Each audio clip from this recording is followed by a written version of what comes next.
me? Really well. Can you press the door? Alright. 3, 2, 1.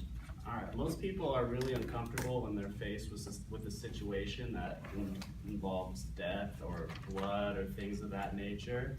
And unfortunately, I had the bad experience of witnessing a situation that involved both of those.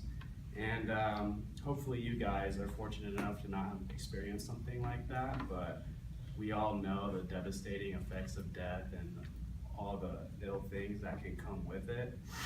And our lives can be changed in a single instant due to the decisions that we make, and bad decision making mixed with mistakes can lead to serious consequences, and they can even be fatal, like they were in the event that I witnessed. And I'm going to tell you about this story that is forever ingrained in my memory.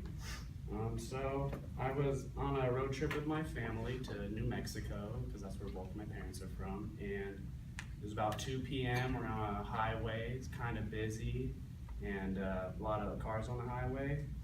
And I'm just watching my DVD player in the back, relaxing, and I can hear a motorcycle fly by us on the right shoulder, because we're in the far right lane, and he was riding on the right shoulder, like where the tire treads are, to let you know that you're veering off.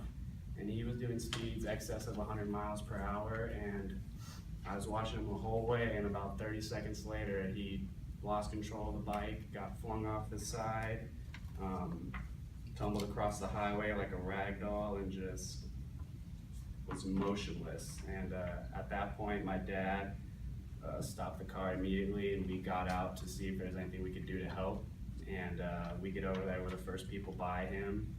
And his left side of his face was basically skinned off. You could see his cheek and his chin, and his left arm was serious compound fractures, totally snapped. If he hung it up, it would dangle. Cuts and bruises everywhere. He was in bad shape, in and out of consciousness. There was really nothing we could do for him at that point except just try and console him and let him know that help is on the way.